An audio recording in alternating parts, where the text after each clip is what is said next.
Bonjour à tous et bienvenue dans cette nouvelle vidéo. Aujourd'hui on s'attaque à la partie 2 du jour 14 du Advent of Code 2021. Donc pour la première fois dans cette série, j'ai lancé un enregistrement hier et j'ai pas réussi à faire ce que je voulais, ça n'a pas fonctionné et du coup j'ai dû m'arrêter parce que j'ai dû réfléchir un petit peu à un autre algo.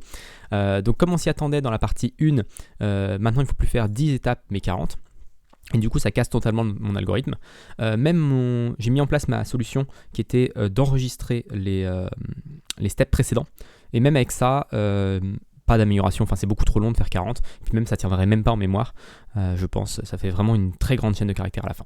Donc on voit un peu les chiffres qu'on doit sortir à la fin. C'est pas possible de faire ça, de faire tenir des chaînes de caractères de cette taille-là en mémoire. Donc, du coup, il va falloir qu'on trouve une autre solution. J'ai beaucoup réfléchi, j'ai même limite un peu abandonné des fois parce que je voyais vraiment pas. Et puis j'ai eu une petite idée, donc je vais retenter une vidéo aujourd'hui en mettant en place ma petite idée. Donc mon idée, c'est que j'ai fait des expérimentations et que je me suis rendu compte que 20 steps, c'était possible. Donc 20 steps, j'arrive à le faire en mémoire. Donc l'idée, c'est de faire en fait 20 steps sur toutes les... donc si on reprend là, faire 20 steps pour par exemple le NNCB là, et obtenir la liste après 20 steps. Donc ça, c'est assez facile.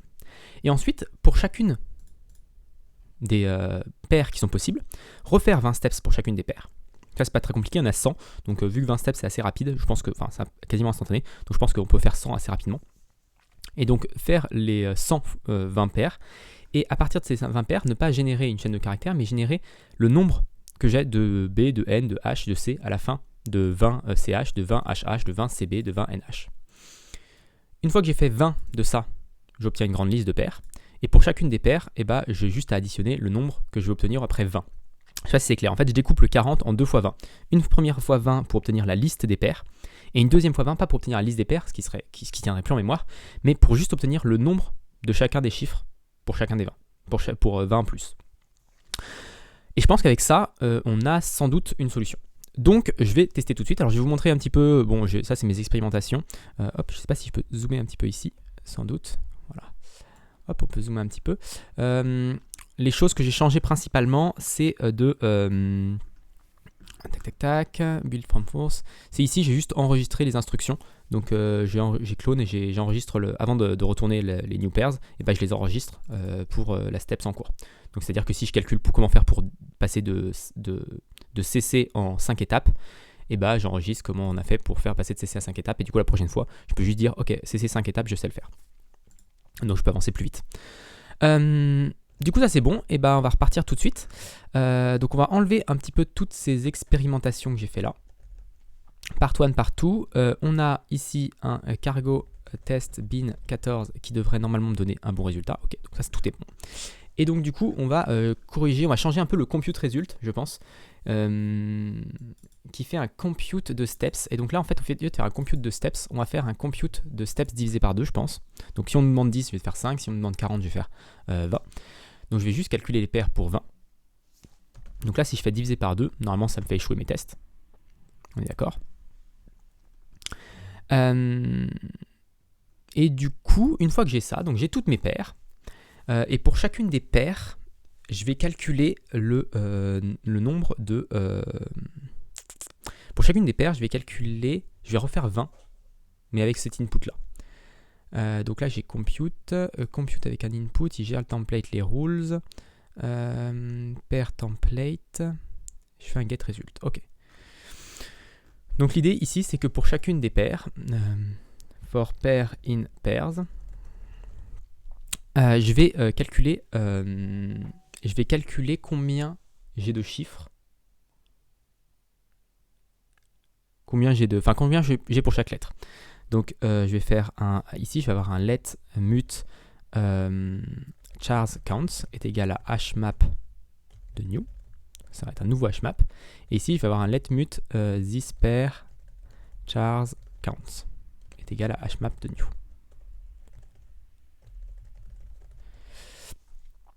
Je sais pas si j'ai besoin de celui-là. Ouais, on va le garder quand même et puis après on verra si je peux le simplifier. Ensuite, donc pour cette paire-là, je vais faire un get result de mettre mut rules pairs. Donc on va lui passer les rules. On va lui passer un input, une paire. Donc une paire, ça va être la paire. Et on va lui passer également, du coup en dernier paramètre, c'est les steps, et là ça va être steps divisé par 2.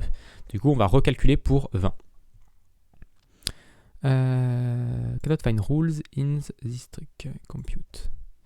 Donc compute, il a les rules, mais il ne me retourne pas les rules. Donc pour compute, je vais le faire retourner rules. Tac, pour que je puisse y avoir accès.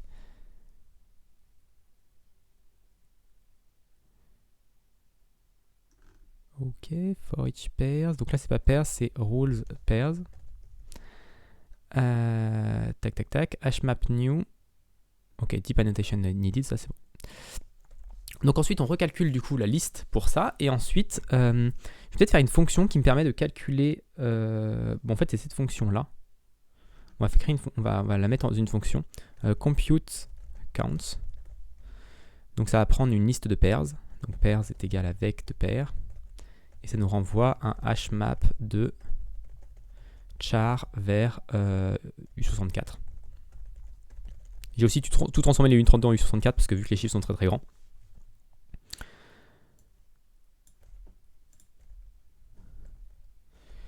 Je suis pas sûr qu'on ait besoin du first parce que ça va être compliqué de le gérer. On va peut-être avoir ici un keep last. On va voir après pour la soustraction, enlever la dernière valeur, parce que en fait on comptera 2 fois le dernier des caractères. Donc for AB in pairs, if first, on n'a pas besoin. Si, on va quand même le faire comme ça. Ouais, on a besoin quand même du first en hôtel. Donc if first, on récupère le A. Ok, et à la fin, je retourne chars counts. Et chars counts, il est là.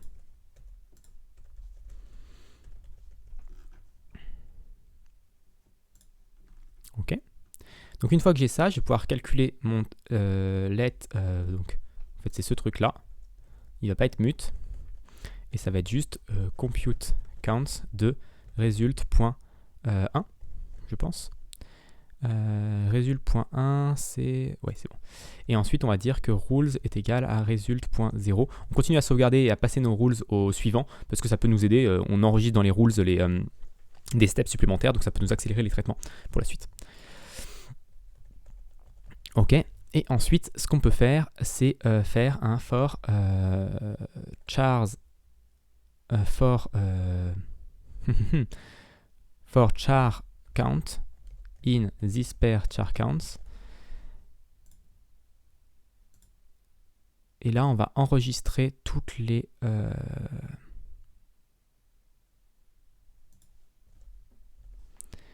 on va enregistrer ici toutes les calculs. Donc on va faire un let entry est égal à chars count.entry char or insert 0 entry plus égal count. Ok. Et là, on va une histoire de first aussi. C'est-à-dire qu'on va devoir dire si on est le premier, on enregistre le premier caractère. Donc là, on va faire on va faire let mut first est égal à true.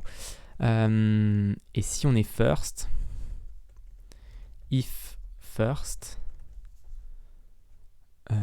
first égale false par défaut déjà.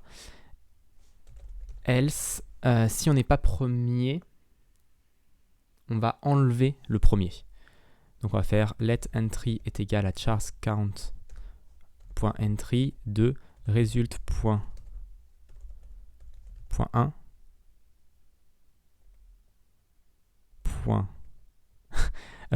On va enlever le premier, donc point 0. Point unwrap et entry moins égal 1. Ok. Alors là, entry.0 c'est un vec de valeur. Donc ce qu'on va faire, c'est qu'on va faire point .first, point .unwrap, point .0. Et entry, comment on fait? Ça n'existe pas unwrap sur entry? Entry hashmap Rust.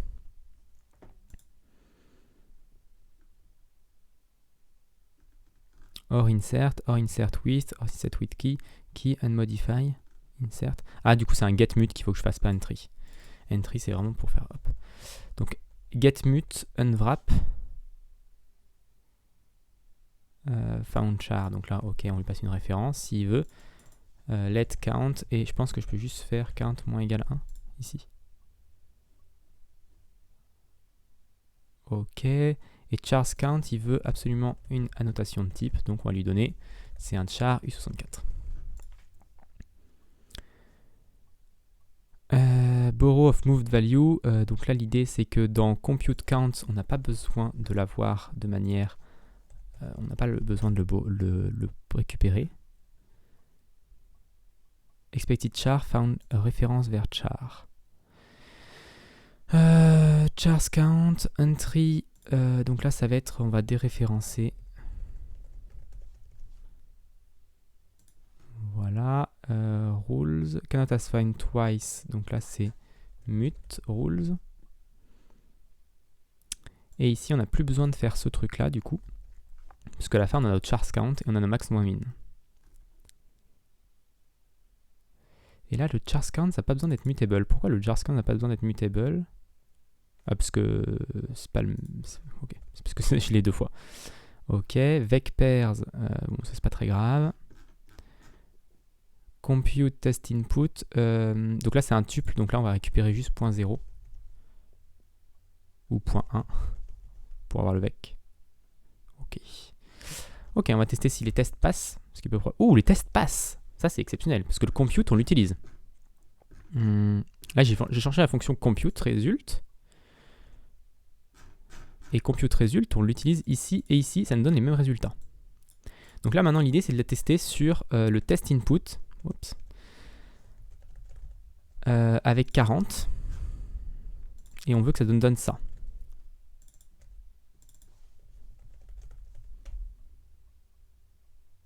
Ok, donc ça c'est assez lent.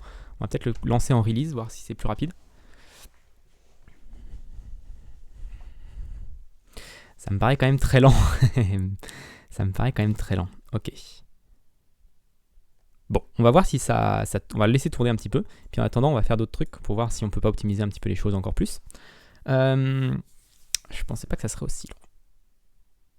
Parce qu'on le divise quand même par deux, on fait des compute results.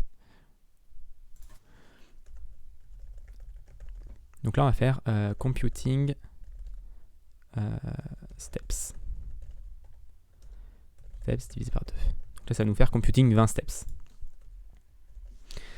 Ensuite, donc on fait pour chaque paire, on va dire computing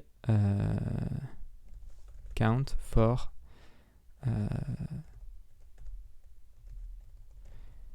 pair.0, pair.1. Et ici, on va faire pairs.iter.enumerate pour avoir accès à un index. Et donc là, ça va être // comme ça. Et on va faire index pairs.length.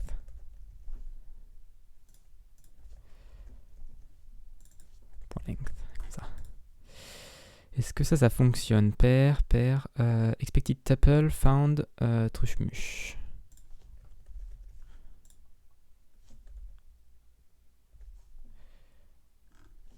Ok. Et donc du coup là je fais le 10, c'est le truc. Ok.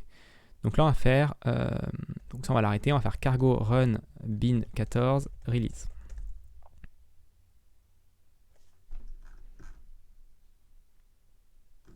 Part 1 computing 20 steps. Ok, donc là on est bon. Ça a été rapide. Alors pourquoi on a autant... Ah oui, d'accord. Ok. Donc là, effectivement, petite erreur à la débile. Je calcule pour tous les chiffres, alors que je veux calculer que pour CB, je veux le calculer qu'une seule fois. Donc c'est normal, et ça me rassure un petit peu sur le problème. Donc en fait, il est tout con, le problème, c'est juste de dire qu'on doit stocker les chars count, on doit les stocker. Donc on va faire let chars count by pair. C'est un hashmap de pair, hashmap de char vers U64.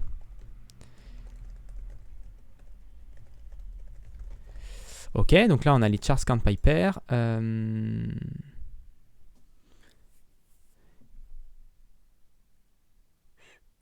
Et du coup, on doit faire tag.entry de pair or insert with. On va essayer une fonction anonyme ici.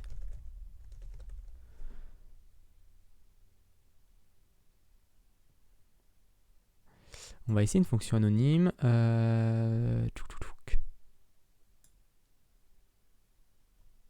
Chars count get mute. Alors attends, c'est ça, c'est le calcul. Donc le calcul doit être fait par là. Mismatch tuple. Donc là, expected tuple found truc. Ok, c'est bon. Donc là, on va dire qu'on compute à cet endroit-là. Et on doit renvoyer un hash map. Donc en fait, on va renvoyer ce truc-là.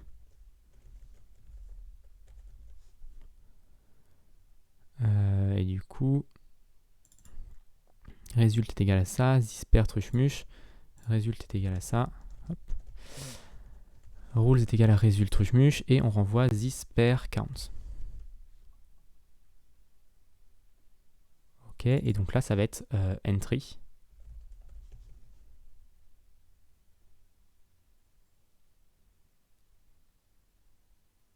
Cannot add assigned mute 64 to integer.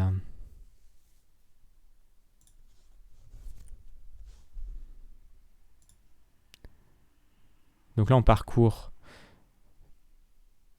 toutes les char counts entry pour rajouter le truc. Et après, si on est le first, on va supprimer. Et donc là, on n'a pas le résultat.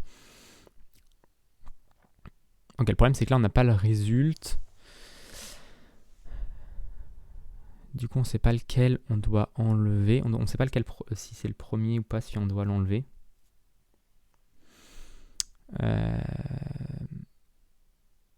Donc pour une paire, on va avoir le hash map, mais on va avoir aussi le result, qui est un vec de paire. On va stocker également ça. Donc ici, on va faire result.1, virgule ça.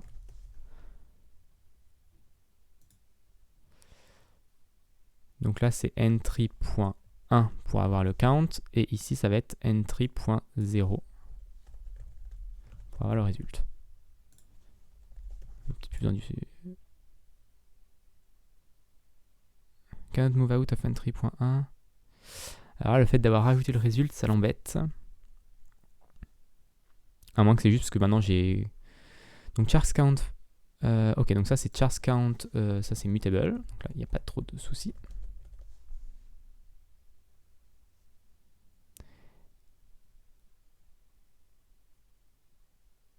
Considering iterating over a slice. Donc là, l'idée, c'est juste de faire, je pense, ça.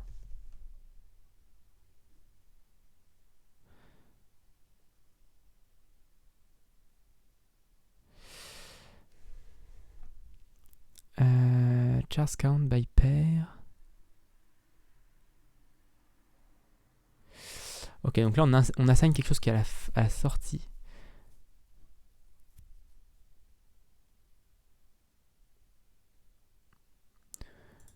Je pense que je vais le faire de manière sans le or insert with qui me paraît un peu plus compliqué.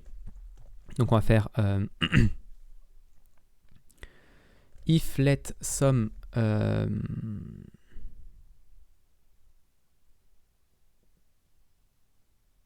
result, if let some pairs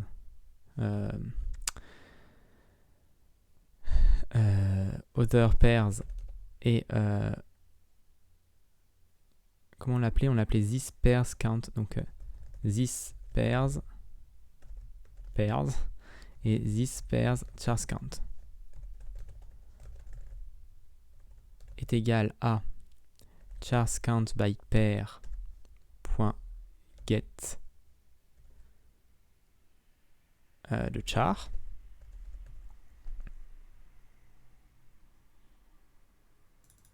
de pair. Alors on va commenter tout ça, histoire d'avoir un truc qui compile directement. Ok. Donc char count, c'est un hash map de char U64. Ok, donc là tout ça fonctionne. Donc si on a trouvé quelque chose,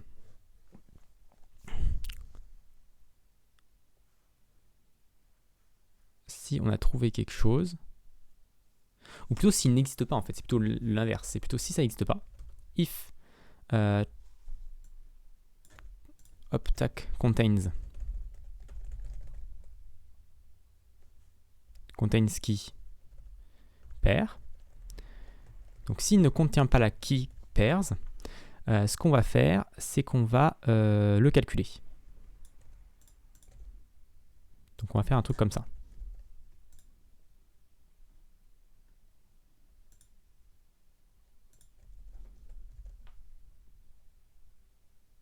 Donc à la fin, on doit insert ça.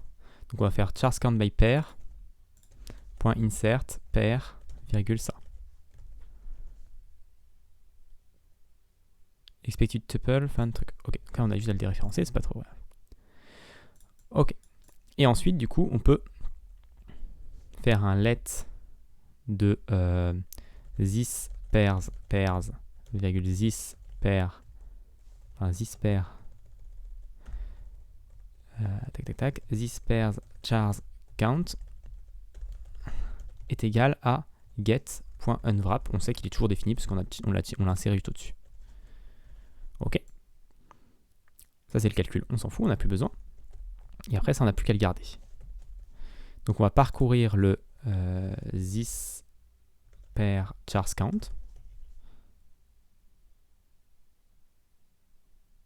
On peut l'enlever là. Expected char, found char, ok, donc là c'est juste tout ça, c'est tout con. Et après, là, ici, ça va être this pair pairs.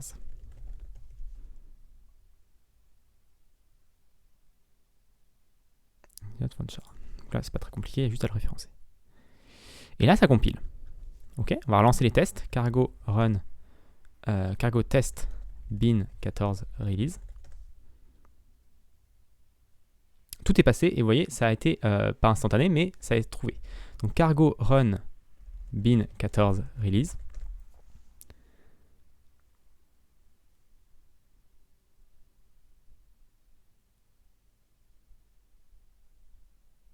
Et on a notre résultat pour la partie 2. Alors je ne sais pas combien de temps ça a duré. Même si je submit, on a la bonne réponse. Donc on n'est pas instantané au niveau de l'algo. Time, si je fais un time, voir combien de temps ça dure.